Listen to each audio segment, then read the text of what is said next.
નમસ્કાર, હું છું અંજલિ રાવલ અને તમે જોઈ રહ્યા છો ન્યૂ ભારત ન્યૂઝ. નજર કરીએ આજના ટોપ 25 ન્યૂઝ પર. ખેડૂતોના અધિકારો માટે કોંગ્રેસ 1111 ટ્રેક્ટર સાથે અમદાવાદના શાંતિપુરા ચોકડીથી ગાંધીનગર સુધી કિસાન અધિકાર યાત્રા યોજી. કોંગ્રેસની ટ્રેક્ટર રેલીમાં પોલીસ અને ખેડૂતો વચ્ચે ઘર્ષણ થયું, ત્યારે ગાંધીનગર જવાની મંજૂરી ન મળતા રોષ ભરાયો અને જેસીબીથી રેલી રોકવાનો પ્રયાસ થયો. રાજ્યની નવી ઔદ્યોગિક નીતિ 2026 જાહેર થઈ, ત્યારે ગ્રીન એનર્જી અને સેમિકન્ડક્ટર સહિતના ક્ષેત્રો પર વિશેષ ભાર મુકાયો. G7 સમિટ 2026માં તણાવ વચ્ચે આમને સામને હશે પીએમ મોદી અને ટ્રમ્પ. ગ્લોબલ સાઉથનો મુદ્દા પર ફોકસ. નીટના પેપરની લાલચ આપી 1000 વિદ્યાર્થી પાસેથી પૈસા પડાવ્યા અને 1.50 કરોડના ટ્રાન્ઝેક્શન મળ્યા. પેટ્રોલિયમ ડીલર એસોસિએશનના ઉપપ્રમુખ મેહુલ પટેલે કહ્યું કે પેટ્રોલ ડીઝલના ભાવમાં નહીં થાય કોઈ જ વધારો. તૃણમૂલમાં ભંગાણથી રાજ્યસભાની નંબર ગેમ બદલાઈ છે, ત્યારે 24 બેઠકો પર યોજાયેલી રાજ્યસભા ચૂંટણીની પણ અસર પડશે. 13 વર્ષની સગીરાના ગર્ભપાત માટે હાઈકોર્ટની મંજૂરી મળી, ત્યારે 3 સિનિયર ગાયનેકોલોજિસ્ટ અને 1 સાયકિયાટ્રિસ્ટની ટીમ બનાવી. આ વર્ષે ચોમાસાની ગતિ ધીમી છે, ત્યારે ગુજરાતમાં 26 જૂન સુધીમાં પહોંચશે અને 7 દિવસ છૂટાછવાયા સ્થળોએ વરસાદની આગાહી કરવામાં આવી. મોંઘવારીનો પ્રચંડ વિસ્ફોટ થયો છે, ત્યારે 43 મહિનાનો રેકોર્ડ તૂટ્યો. મે મહિનામાં જથ્થાબંધ ફુગાવાનો દર 9.60% થયો. કોકરોચ પાર્ટીના સંસ્થાપક અભિજીત દીપકે પર જયપુરમાં હુમલો થયો. ભીડમાંથી કેટલાક લોકોએ થપ્પડો મારી.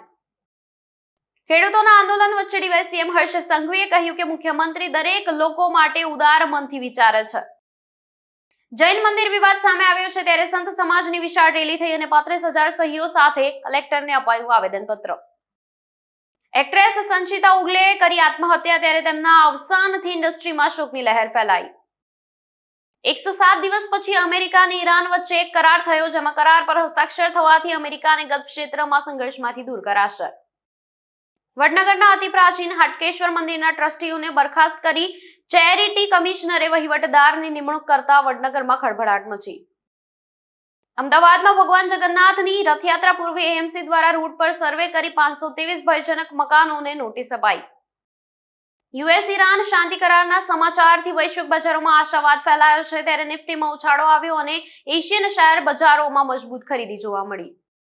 મે 2026માં માત્ર 27 દિવસમાં તિરુપતિના ભગવાન વેંકટેશ્વર સ્વામી મંદિરમાં રેકોર્ડ 1.243 મિલિયન ભક્તોએ તેમના વાળ અર્પણ કર્યા. રામ મંદિરમાં દાન ચોરીનો વિવાદ થયો છે, ત્યારે સુપ્રીમ કોર્ટ સુધી આ વિવાદ પહોંચી ગયો છે અને તપાસ માટે એસઆઈટીની રચના કરાઈ. પીએમ મોદી સ્લોવાકિયાના વડાપ્રધાનને મળ્યા, ત્યારે ભારત આવવા આમંત્રણ પણ આપ્યું. પરંપરાગત રીત રિવાજ મુજબ બ્રેડ મીઠાથી મોદીનું સ્વાગત કર્યું. ટ્રમ્પના 80મા જન્મદિવસે 575 કરોડ રૂપિયાના ખર્ચે કેજ ફાઇટ થશે, ત્યારે વ્હાઇટ હાઉસમાં અત્યાર સુધીની સૌથી મોંઘી મેચ. રાજકોટમાં ભેળસેળિયા વેપારીઓ સામે મેયર નેહલ શુક્લે કડક એક્શન પ્લાન જાહેર કર્યો અને રાજકોટ પોતાની નવી ફૂડ ટેસ્ટ લેબ પણ બનાવશે.